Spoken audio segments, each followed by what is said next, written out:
Yeah, trust. Well, trust for me, trust for everybody really, but for me is one of the biggest things you have to have when, especially if you're online, big time. I've met more people that I didn't trust before I met as many as I do trust.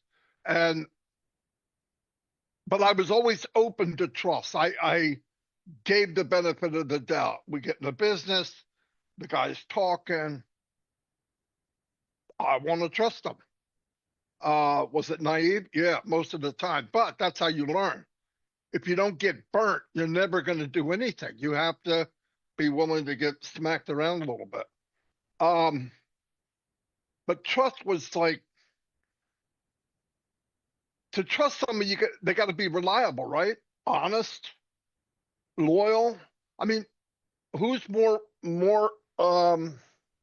reliable than Al Mufara? I don't know anybody more honest. I was fortunate enough I met Mike and Dan. They're very honest. I feel the same way as what Mike said. Uh, Dan handed me his credit card within a few weeks after meeting him so that we could do ads, loyalty. But let me tell you, when you get the trust, like right now, it's not a question for me about Mr. Mufara with trust. I mean, it's not in my mind. But once you have the trust, you can focus on something else. I remember being in businesses and there's always that little thing like something doesn't feel right. I'm not sure what that, I'm not sure I trust that man or that woman. And we've done this with, especially during the Bitcoin years, where you start doing the math and say, this doesn't make sense. It doesn't add up. And they're talking a good game and guaranteeing things. And once you get beat up or the trust isn't there, a lot of people have trouble starting again. They just won't let go that they got beat up.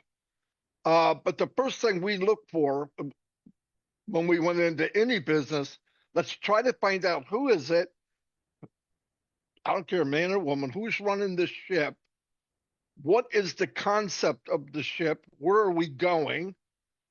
And then I got to find out, can we trust this person? That's what we did. It's exactly how it went down. Um, the only business since I've been online for 20 years that I feel more and more comfortable than I did on day one. That never happened. I can't think of one business that 3 months later I'm thinking I feel better than I did. No, I feel better and stronger with what we have. So trust, I don't know. I would struggle more with people that don't trust Mr. Mupara because I don't understand how you could not. Remember, he had trust and loyalty with complete strangers. He did not have to be loyal to us. For what? For what? He doesn't know, he didn't know who we were, but now he's more loyal than ever. Whenever I talk to him, he talks about the people in the business.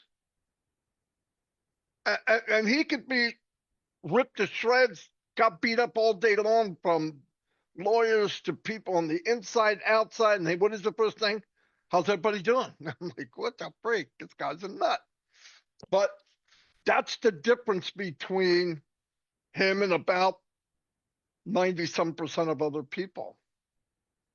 There's something I wanted to add to this too, because people were asking me questions uh, about a week now about money and this and this and that. And I took a little time because I wanted to know, we always talk about, oh, if I could have had, if I could have had a McDonald's franchise, for example. Now I want you to think of this company as owning your own business, right? Unlimited. But what overhead do we have? Initial money down to start a McDonald's is between 1.3 and 2.3 million dollars. Burger King 1.8 to 3.3, Wendy's 1.5 to 3.5, Subway 200,000 to 500,000. And I thought, dang, who's got that kind of money? Obviously, those numbers were not going to be able to uplift humanity, okay? Because I don't know very many people in Bangladesh, Africa, or wherever that are going to be able to raise that kind of money. It's not going to happen. I couldn't do it. I'd have to have a team of people to do it. And why would you do it?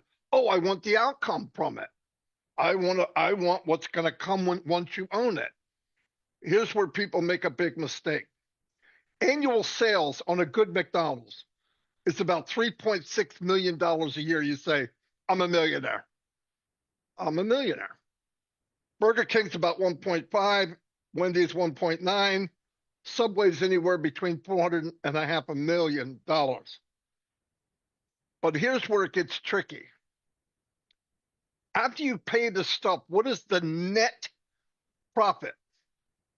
McDonald's won 185,000 to 544,000. Burger King 75,000 to 226. Wendy's 100,000 to 300,000. Subway anywhere from a whopping 20,000 to 75,000. Now you're opening up every day. You're hiring people. You got to order things, right? Okay, you got all that. Take home pay. Take home pay. McDonald's 36,000 to 363,000 a year. After all that, go do the math and find out how long it's going to take you to pay off this great freaking business that you own. Burger King is anywhere from 15,000 to 151,000. Wendy's, you can make a whopping 19,000 or 218,000, and Subway, you could make 5,000 a year to 59,000. So when people talk about, oh, I'd love to have a big business, let me explain something to you. You've got a big, big business in your hands. You got a business you never thought of. And what is your starting point? Maybe $100. And the potential of unlimited? Really, people need to start wrapping their head around what they have. And we have this guy who has decided he goes in it head first, 7 days a week, 12 hours a day, sometimes more. We know that evil, nasty things happen to him. Most people would have quit. He didn't. I trusted he wouldn't. He didn't. He trusted he wouldn't. He didn't. He trusted us because he wanted to deliver, because he said, do or die. He never gave himself a way out.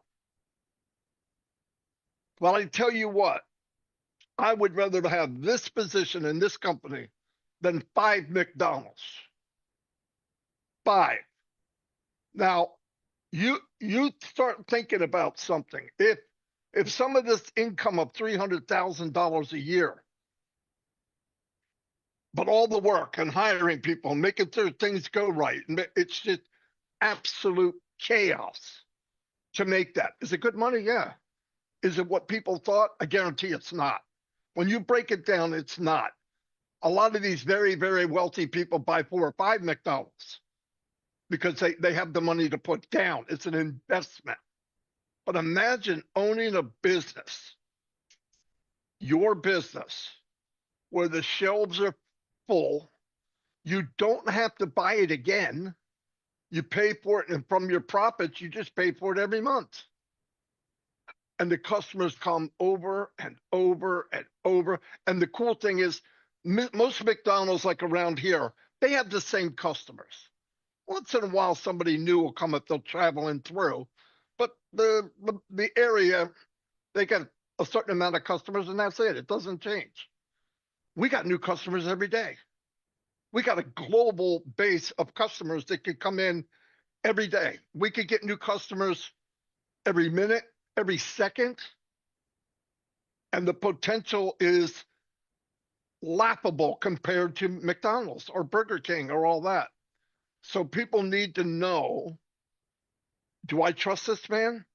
Yeah, because he handed me a castle for $97 at one point, which is a joke. It's an absolute joke. And what can we do with it? You know, I hear people talking about, oh, I can't wait to make this and make that. I'm not going to tell you what my goal is nowhere. Look, I don't want to think about money. That's why I got in this. Once I found out, I want to get to the point that money is not I don't have to think about it. Somebody needs help, I can help. I need something, I buy it. I can help somebody overseas or whatever. I want to be able to do it. That is in our grasp right now.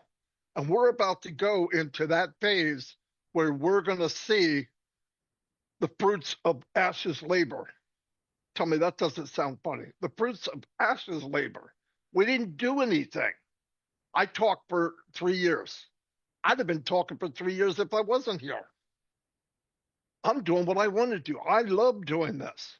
And the outcome is when we get to the end of the tunnel, I'm going to be handed a business with really no overhead, with unlimited income. What the freak? I mean, we got to realize what we have, where we're going. And even if you can only use an imagination of 10%, that's 1,000 times more than any rotten McDonald's. I'm telling you. So we all have that potential. We all can go wherever we want to go. If you have a trust issue with Ash, somewhere in the journey you missed something. Somewhere in this journey you missed something because he put the trust there. I trusted him 3-4 months after I got in. He's done nothing but prove who he is. So the trust thing and about faith, I don't need faith. You might need faith in something you can't see. He's done everything. I'm not sitting there worried about, oh, what's he going to do? He's there. He's about as reliable as oxygen. I mean, he's there.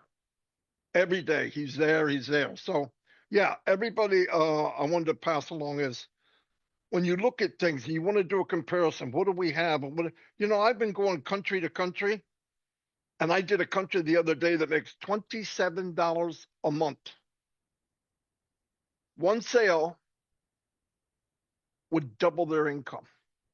One hypothetical $100 sale with 25 commission. Two, they won the lottery. So we start looking at the picture of the world, not us, not me in the United States. You look at these other countries and you start lifting them up. What do you think is going to happen to all of us? You shine the light on others, the reflection is even brighter.